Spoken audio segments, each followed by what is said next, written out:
Oda is so invisible that his classmates probably think he's a ghost haunting the back row. He spends his days burying his nose in fantasy novels because social interaction is his kryptonite. But suddenly, his world turns upside down.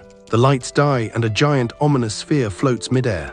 Before the screaming starts, a magic circle nukes the floor. And boom, they are teleported away. An old bald dude welcomes the confused kids, claiming the king has news. Everyone freaks out until the advisor shuts them up. King Morgan says demons are attacking, and only a hero from another world can save his entire kingdom. Oda is stunned. It's every fantasy trope he's ever read. For once, the guy is hyped. The advisor makes everyone touch a crystal to check stats. Dasuka goes first, landing animal trainer with a massive power level of 450. Others get standard roles like knight and healer.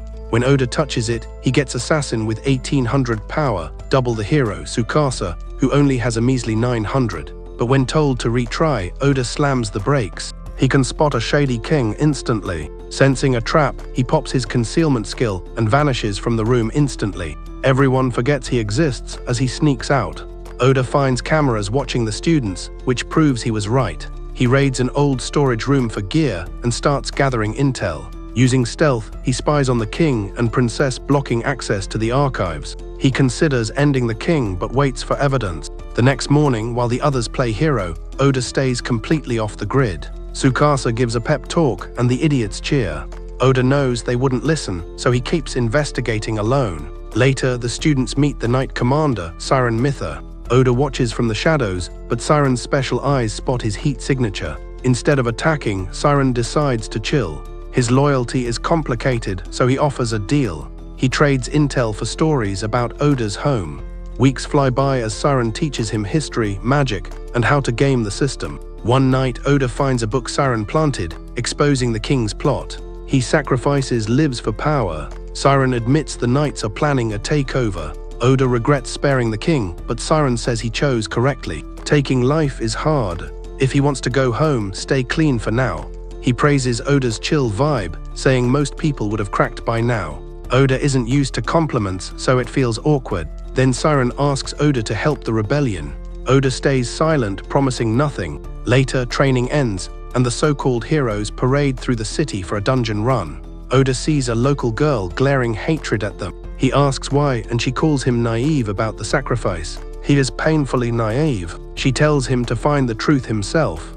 Inside the dungeon, the team fights waves of orcs. Tsukasa calls a retreat, while Siren carries the team with his sword. But the exit is blocked. Tsukasa throws a sketchy smoke bomb, which accidentally fuses the orcs into a massive, angry minotaur. When Oda arrives, the group is nearly dead. Oda attacks, but his blade snaps on impact. Tsukasa, arm broken and crying, completely loses it. Oda smells a rat and orders a curse removal spell immediately. Dark mist leaves Tsukasa's head, proving he was sabotaged. Knowing who did it, Oda tells Siren to stand back. Siren blasts the Minotaur with lightning, stunning it. Oda dives in, summoning shadow tendrils that shoot from the dark and stab right through the beast. He drags the monster into the abyss, swallowing it whole until only the head remains as a souvenir. He wins, but the shadow magic is trying to consume him. The energy thrashes, and Oda fights to regain control. Thankfully, Siren steps in, helping him calm down before things get ugly. Back at the castle, they regroup. Siren thanks him, but warns that the shadow skill drains his life force, so he should only use it if he is dying. As a reward, Siren tosses him a legendary katana used by the first hero. Oda is grateful, but wonders why he gets it instead of Tsukasa. Siren says Tsukasa has the holy sword, and this katana was, well, permanently borrowed from the king's private collection. Oda just grins and takes it. Who would say no to legendary loot? But then he remembers Tsukasa still has that nasty curse. The spell failed, so Oda decides to finish the job himself. That night, he catches the princess in her room, boosting the curse with a creepy glowing crystal. Oda cuts the crystal in half before she can complete the ritual. He raises his sword, demanding answers. The princess sobs, claiming everything she does is for the king's sake. Oda checks her eyes, she is not herself. That blank stare means she is controlled. Killing her is pointless, so he leaves. Big mistake. As soon as he leaves, she opens a closet of cursed crystals linked to his classmates and resumes evil mode.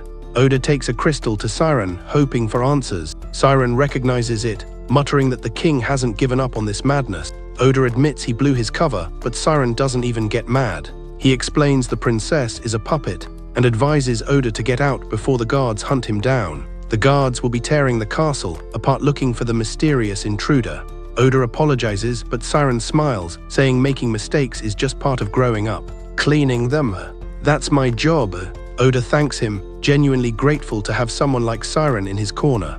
Siren jokes that if Oda ever escapes, he better take him along. Oda camps in a tree that night, but screaming wakes him at dawn. He rushes to the courtyard and his heart stops. Siren is lying dead, with a dagger buried deep inside his chest. Before Oda can breathe, his classmates turn against him. The dagger matches his, which is impossible since his broke during the fight. Still, everyone is quick to accuse the sketchy loner who disappears constantly. Oda knows the princess cursed them. Only Tsukasa defends him, screaming there is no proof. Enter the king. With fake tears, he declares Oda a traitor and orders his immediate execution on the spot. Oda sees the princess smirk. This was a setup from the start. He uses concealment and vanishes before the guards attack. He finds Jill, the only trustworthy one. Jill whispers that the king's assassins are coming for Oda right now. Thankfully, Siren predicted this mess and left a survival bag. Oda thanks Jill and gets out. At the castle, the king and princess meet. They love it, Siren is dead. Oda is running, and the students are finally cursed into total blind obedience. Now they just need an excuse to start a war. As for Oda, the king thinks he will die quickly. Just in case, he sends his elite Night Raven assassins to ensure it. Oda hides in a dungeon to survive. Nobody looks for people in monster caves. Supplies are scarce, and even his concealment skill can't fool beasts with super sharp senses. But the deeper he goes, the stronger he gets, learning to mask his scent and erase his presence. Eventually, he hits the first boss, a chimera. It's brutal.